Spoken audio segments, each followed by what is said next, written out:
everyone, it's Kristen Norris here from Shape Your World Coaching. I hope each of you is having a fantastic weekend. Very happy Sunday, and wherever you are in the world, it's time for this week's Sunday sermon. I'm coming to you live, well, not quite live, because I do record all of these, but I'm coming to you from Somerset, once again, where I'm staying with friends, in between house and pet sitting. I was just, before this, I was in Hertfordshire, which is another bit of England.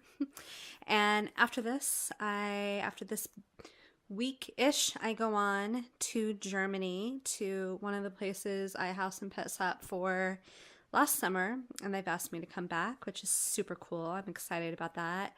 Grateful, very, very grateful as well, and really looking forward to seeing the family for the few hours while they're there before they depart once I arrive, and the sweetie pie dog who I get to take care of, and it's a beautiful area surrounded by countryside. So yeah, it'll be nice and relaxing, which is nice. I like a mix. I like a mix between the city and the countryside. But that's just me. Or maybe not just me. Maybe it's you too. Anyway, so that's what's going on in my world. And you know, I hope that all is going well for you in your world too. Talk about a lot going on, eh? There's shed loads, people. There is shed loads. And you know, it's interesting on a logical, analytical standpoint, how one country, one specific person, one world leader, are they a leader? Anyway, one person can have such a knock-on effect for so many of the rest of us, for our lives, for our world. You know, obviously I'm talking about a certain gentleman whose name ends with T, starts with T, his last name. And it's interesting because it plays in a even more, how do I say this? Even more real, tangible, powerful level of how connected we all really are. The internet obviously has sped that process up because we get news like that. Someone posts something on Facebook or Twitter and loads of the rest of us know it wherever we are in the world.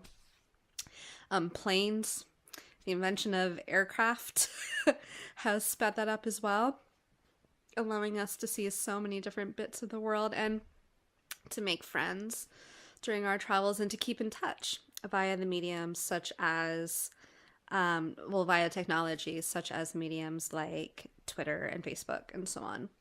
And so we do have all of us have these connections around the world now. Maybe it's someone, maybe you didn't actually go in person. Maybe it's someone you met on an online forum. And we're able to swap ideas back and forth like never before. Things that happen in one country and with one government administration can have a huge effect and be felt and seen and heard everywhere around the world, almost instantaneously. You know, from the moment someone clicks send, it's very, very possible that there are thousands, if not millions of people who happen to be online and see that in the same instance. And, you know, and so we are connected. We are connected on a spiritual level, the collective consciousness whole. We are connected in a really grounded, everyday, this is our modern reality level as well. And so what happens in one area of the world, what one person does, has a huge effect for everyone else and can be felt the world over. As such, we are also in an incredibly inspired time, because all of this means that when we do positive things, when we want to make a positive, loving, helpful difference in the world, that too can be felt the world over. When one of us goes through something that changes our life in a positive way and we share our story, that story can be heard. Let's say you have an online blog, for instance, or you self-publish and you put that down. We can very beautifully inspire and encourage people the world over, people who may not even know who we are, and they happen to read it. Maybe they get sent the link by someone else, and they're the second or the third person who receives it, for instance, and they don't even know you, and yet your story, your words inspire them and help them to know that they're not alone. I saw a beautiful example of this the other day with a young gentleman named Kurt, who's in another Facebook group that I'm in, and we came to contact, and we're Facebook friends, so acquaintances really, and he shared something which was so beautiful about his story, something he has gone through and experienced, and sharing how and why it's so important that each of us knows that we really are loved. And his video is getting shared all over, and his sharing of it on his Facebook profile had hundreds of comments by the time I saw it, and he sent me a really lovely reply, which was nice. He didn't need to, but that was really kind. And the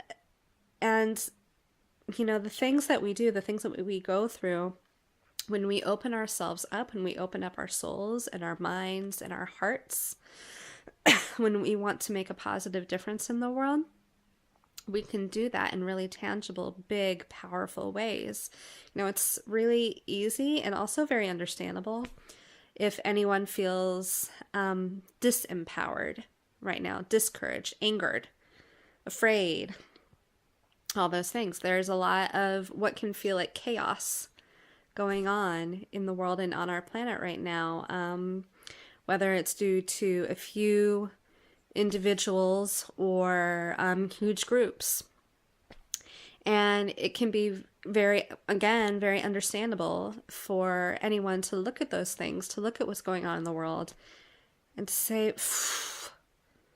forget it, I want out.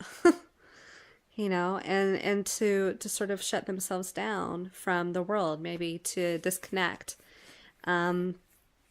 And maybe to say, well, it doesn't matter what I do. I can't make a difference. The world's going to hell in a handbasket. It can be really easy to see how a reaction like that, it's easy to see how a reaction like that could happen.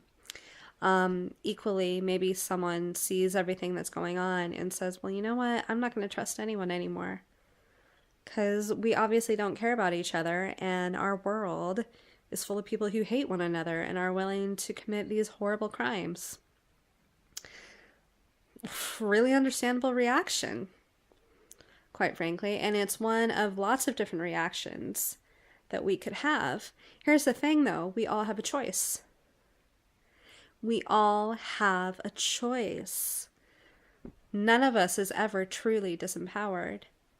None of us is ever truly without an option. None of us is ever truly without power. Now, we often talk about white power, black power, being in a powerful position. And some of us, by virtue of our skin, I count myself as one of those, just by virtue of my birth. It was a bit of a lottery, but by virtue of my birth, I've been given certain rights and privileges that other races, for many historical reasons, just haven't.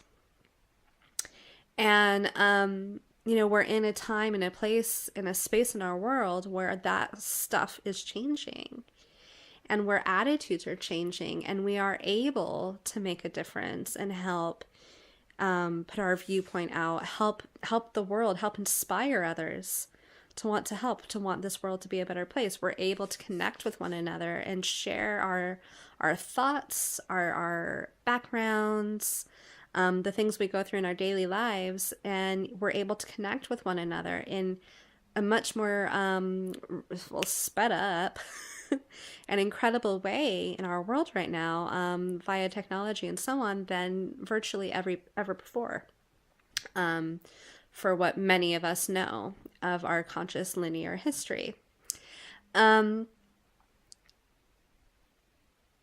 Because of that, and also because of the fact that none of us is ever really truly disempowered, we do have choices. That means that even when the world sinks and seems to be in a place of chaos and disarray, we still have a light. We still have a way forward. We still, as individuals, and therefore as part of the collective consciousness whole, have the ability to make this world be a better, more powerful for everyone, an empowered and loving place. We can each say, what kind of world do we want to live in? Do we want to live in a world where we're forced to turn off the news? Or, because it just gets too much? Or do we want to live in a world where we look forward to people sharing and being featured on the news? Do we want to live, it reminds me of this couple. I think it was a family, actually. I think I was 15. Wait, no, I must have been younger. Maybe I was 12. I was probably 12. My family, well, my parents and my two sisters closest to me in age. I'm one of 5 girls. I'm number 4.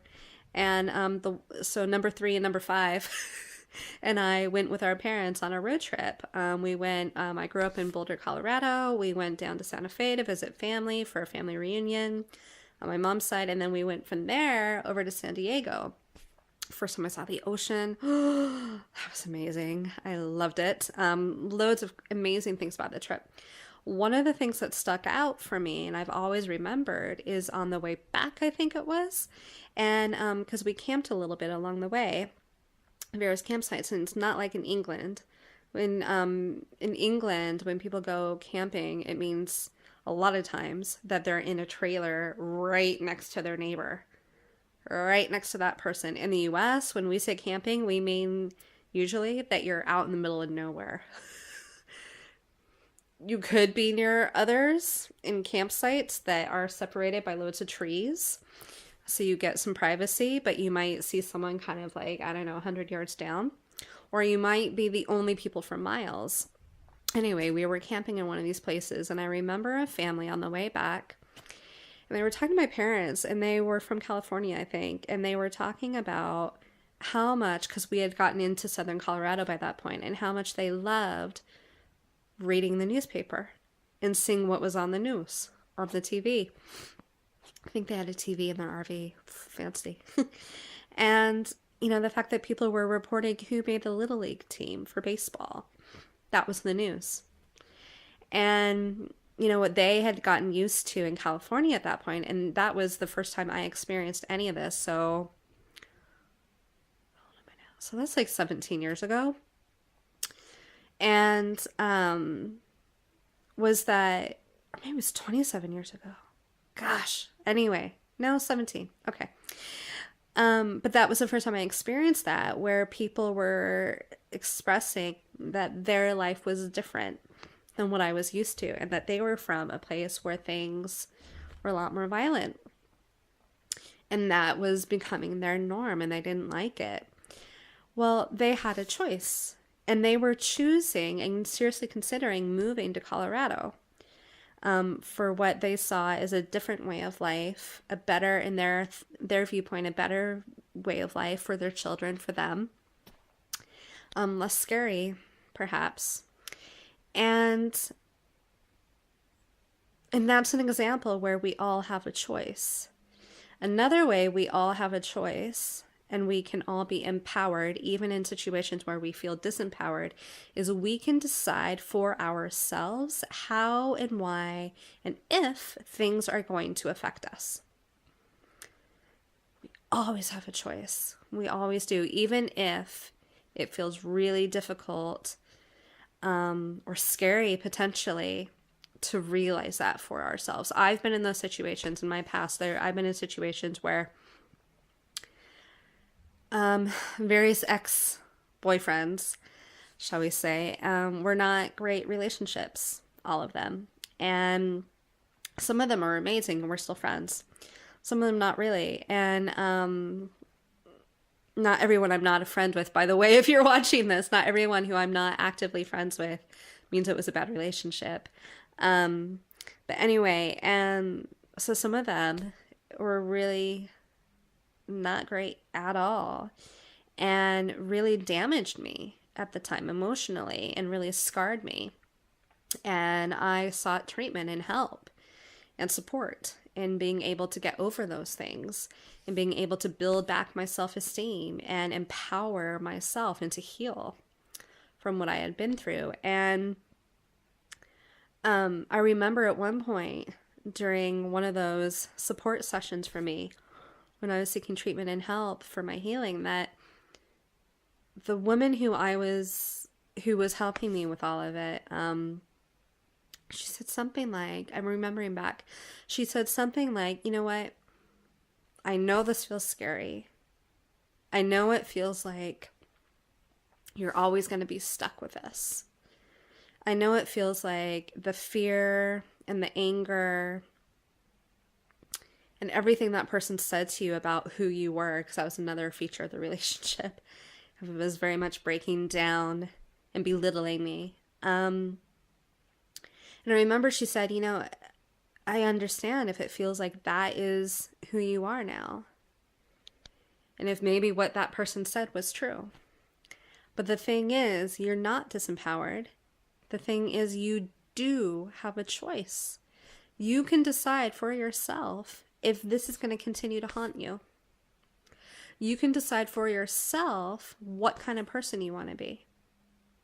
You can decide for yourself if the things that person said and all maybe any other things in your background are going to be a taint on your personhood, on your womanhood.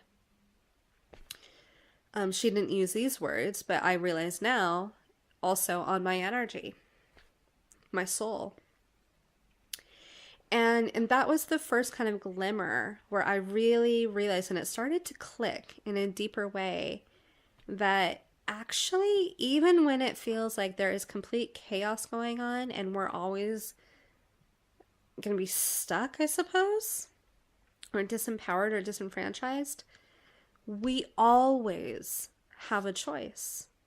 Now, again, this is with the caveat, of course, that there are certain situations people may find themselves in, sometimes by virtue of the color of their skin or maybe their family's income level, whatever it is, where that can feel more difficult to get over.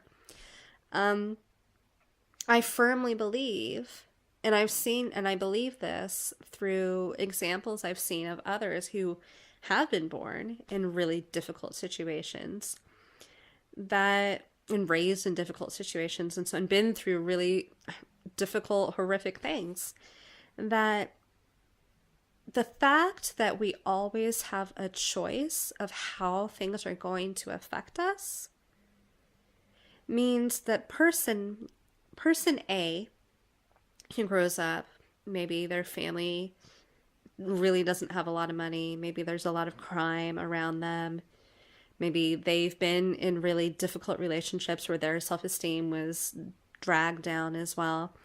Person A and person B have the exact same upbringing and situations they've been through, let's say. Person A may one day say to themselves, you know what? Fuck this. F this.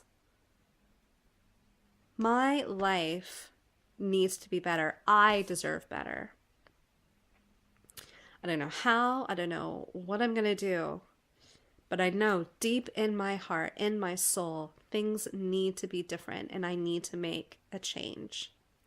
For me, for my children, for my local community, whatever it is. Person B, very understandably, may feel completely stuck.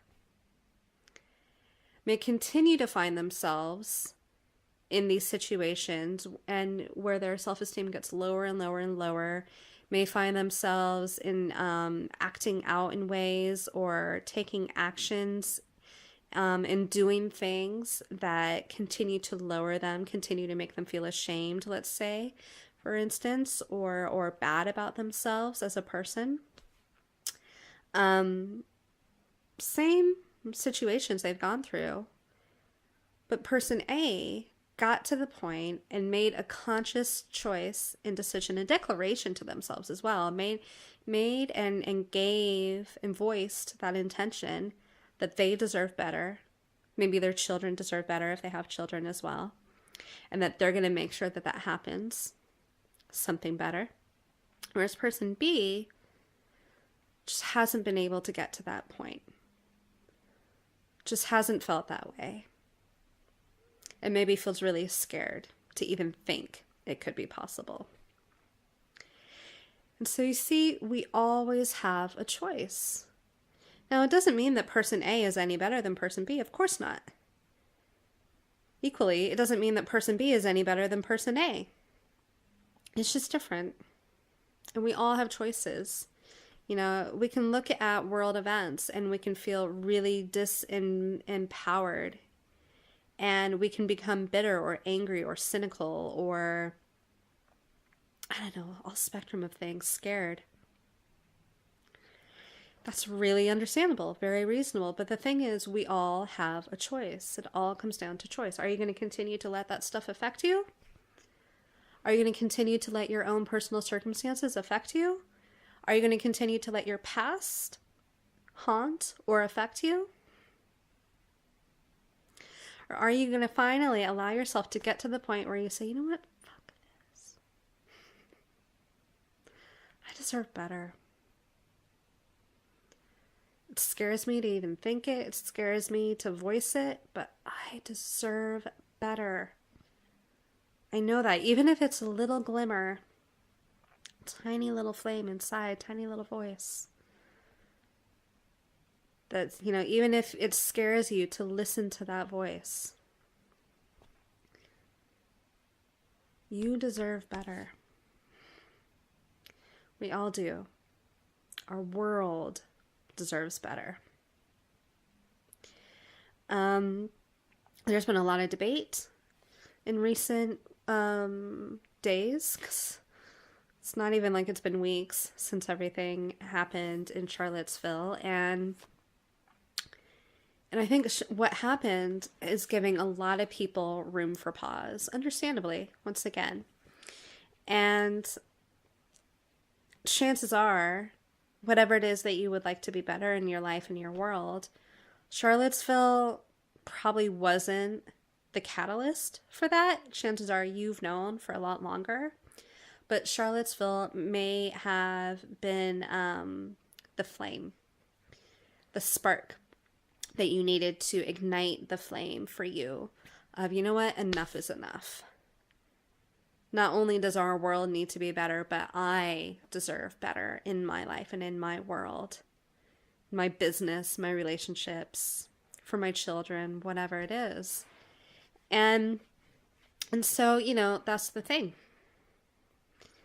Whenever we are able to declare that to ourselves, whenever we know that, that is an incredible first step. Because not everyone gets there. Person A may, person B may not. And it doesn't mean that person A is any better than person B. It just means that they're at different points. That's it. Person B may eventually get there. You know, we all have choices. I had a choice. I could continue to be in dysfunctional, such an understatement. I could continue to be in toxic relationships. I could continue to make self-destructive choices. I could continue to bury my head in the sand. Or I could stand up and say, you know what? I deserve better. I can do better. My life can be better. And as a result, my choices can be better. As a result, what I allow myself to get into in terms of situations, relationships, the way I allow myself to be treated can be better. Because I deserve better. And I know that. I had to get to that point for myself. And, it's no different for our world. Each of us can make a difference. Each of us can do something. Maybe you feel called to make a really big active difference in the world. Maybe you feel called to go out and start a grassroots movement, something to help your community. Maybe you feel really called to join a charity or a campaigning group. Maybe you're really reflecting on your life, your personal life, and you're realizing it's time for you to make that choice for you. Of no more bullshit. And, maybe it's time for something amazing for you. And we all have a choice. We all have a choice in how things are going to affect us. We all have a choice in how the aftermath and the reflection can help us, can inspire us, can light whatever flames we need to make a difference in our world, for ourselves, for our children, for our families, for our relationships, for our business as well. And that is part of the beauty of living in this world. That is part of the beauty of being here, of having this opportunity, of choosing as souls to come to this planet at this time, at this historical period, to be live right now, and to be doing whatever we can to make a difference, a positive, loving difference in our world, for ourselves, for our children, for our families, for communities, any and everyone who sees what we're doing and feels inspired to do the same. To borrow that beautiful, amazing quote from Marianne Williamson in her book, Return to Love, which the longer version says, I'm paraphrasing, but it says, who am I? Who am I to think how grand I am? Who are you not to be? That is the question.